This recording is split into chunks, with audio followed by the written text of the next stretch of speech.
Hey everyone, I'm just doing another update video. It's been about a week since my last video. I noticed today that I had quite a bit of views on my last update video and a few new subscribers, so I just wanted to put out some new content today and just talk about what's happened in the last week, what things have changed, and plans for the future. First thing I wanted to talk about was my frog spawn. Last week I talked about doing some fragging on it, which you can see I took a head from here and another one from here. I've never fragged a frog spawn before. It's gotten really big. I've had it for about 4 years. I've had it since it was a single head, smaller than this one. I never wanted to frag it, but I think it got to a point where it was getting so big that these two heads that I had fragged off were just not getting enough light, and I was worried about them actually dying because of it, and I didn't want to risk that, so I figured I would cut them off and find a better home for them. So one I had put here, and the other head I had actually originally put here, and I left it there for a couple days and it didn't seem to get enough light. It wasn't very happy here, and I tried it over here, same deal, not very happy. It didn't seem to be doing that great. So what I did is I decided to put it up here, and it's doing great. It's got a lot more light, a lot more flow, and it's actually started splitting since I put it up here a few days ago. So it's gonna stay there, and hopefully it'll be really happy there for a long time. Another thing I wanted to talk about was dosing. I haven't really covered that yet in my tank. Dosing calcium, magnesium, and alkalinity. So this last week I've been testing every day to see where all my levels are, and start a new dosing schedule. What I was doing in the 20 gallon with all the same coral is I was dosing everything once a week, and then also my bi-weekly water changes.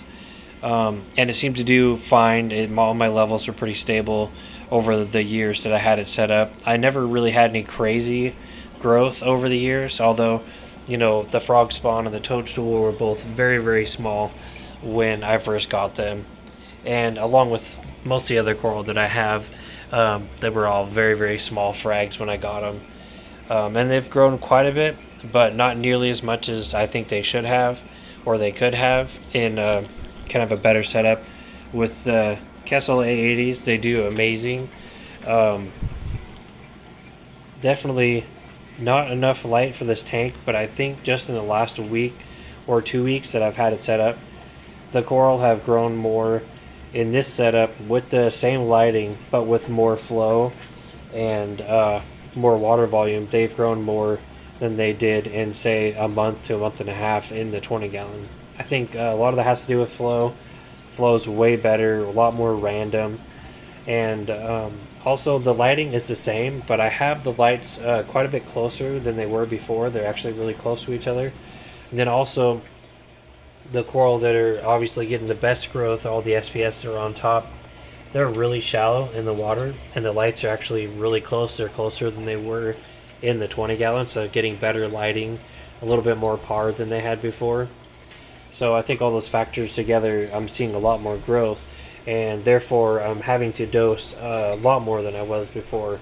I was planning on sticking with the once a week dosing program that I've always ran with, but because of the new growth and everything's growing so quickly, all my levels were actually taken down really, really fast, much faster than I thought they would, even with the extra water volume. So after testing and dosing every day, and just kind of calculating it, it looks like I'm going to have to dose every other day, and that's going to increase to every day probably within the next month, maybe two. It just depends on how much growth I have. But you can see a couple of the coral, of course that snail's in the way now, but this coral back here has some new little heads popping up on it, as well as this one back here. You can kind of see the new white heads that are on there. That's all new growth. Basically everything in the tank has new growth. My plate coral, this one especially, has grown. Everything's grown quite a bit. All my zoanthids are they're growing like crazy. They're all just doing really good. So dosing is going to increase. Right now I'm using CChem for my alkalinity buffer and Tropic Marine for my calcium. Those are going to be running out probably in the next month, maybe less. And I'm going to use Aquaforest next. I'm going to use their powdered solutions for my situation. I think it's going to work out best as far as how much I can make for the money. I think is going to be the best for this, and it'll last me probably a year or two, and I won't really have to spend that much money. I'll actually spend less than I'm spending now with the current products. I'll have better quality stuff, and it'll last a lot longer. So hopefully that'll be coming in the next month or two. It just kind of depends on when the stuff I have now runs out. I don't want to buy new stuff when I still have all my other chemicals left to use up. So I'm looking forward to that, having some more products, some new things to try on the tank. Also, I'm going to be getting more coral hopefully soon. I want to get some more acros in here. I have a lot of space to fill up. So when I do that, I'm also going to have to compensate for their growth as well. So I see myself dosing every day within the next 2 months. As of now, I'm going to every other day, and I'm going to stick with that because it seems to be working so far. Of course, I'm going to keep testing and just watching it and just seeing how it does. Right now, my alkalinity is at 8.5, calcium's around 400, so that's fine. And as long as I can keep it there, I'll be happy. Just gotta test every other day or so and just watch it. So I think I've got dosing just about under control, at least for the short term, until I get more corals, and then I'll be compensating for that. Another thing that changed is we got some new shells for all of our hermit crabs. All of our hermit crabs I've had, I think I have 6. I'm pretty sure I have 6 hermits. 5 of them are in the display. Everyone up top got new shells. We got some bigger shells for all of them. Set them all in the tank down here. I actually got a couple short videos of them switching shells, which was kind of neat.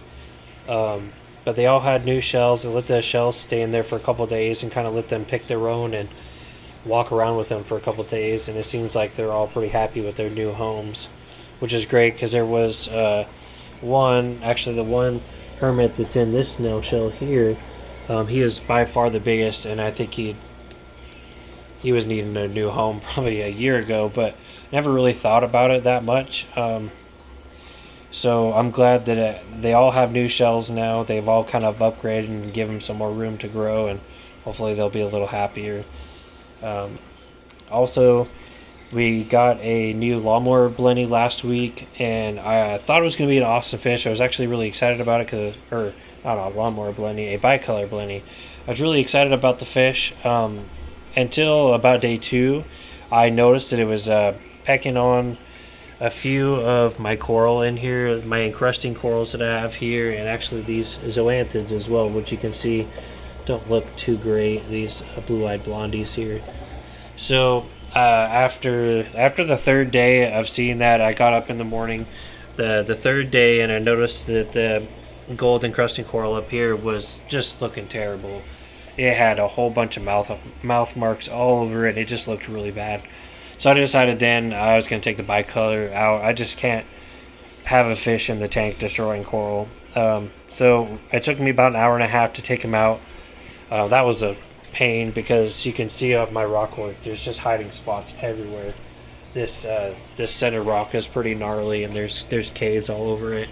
So I finally got him out, made him a temporary home, and hopefully I can find him a new home shortly. And as soon as I do, I'm going to get a lawnmower blenny because I've had one before. They're great fish. I don't have to worry about them messing with the coral. So hopefully that'll actually happen by this weekend.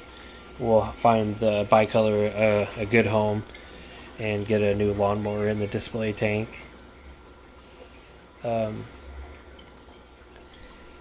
That's about it for this update. Everything's doing great. As you can see, that it's a really happy tank. I'm super happy that I finally got this set up after years of wanting to set up this tank and use these rocks and give my coral a much better home, especially this frog spawn and this giant toadstool in the back. I'm just super happy with it. All the coral are really happy. They're growing like crazy, and the fish are great. They're just doing really good.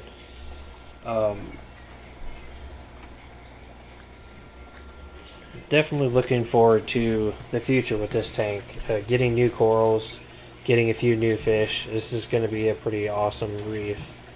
Hopefully in the near future I'll be able to upgrade my lighting. I've also been looking at some pumps and wave makers, so that's going to be something new coming up in the next couple months. But for now, everything's doing great. Now that I have my dosing schedule kind of figured out, I think I'm going to see a lot more new growth, and everything's going to really take off. That's it for this video. Like this video, subscribe if you guys want to see more. I'm going to try to put out a video a week if you guys are interested. If you guys want to see more about this reef, if you guys have any questions or any ideas of anything I could change in here, anything I could do, I'd definitely like to hear from you. That's it for now. Thanks.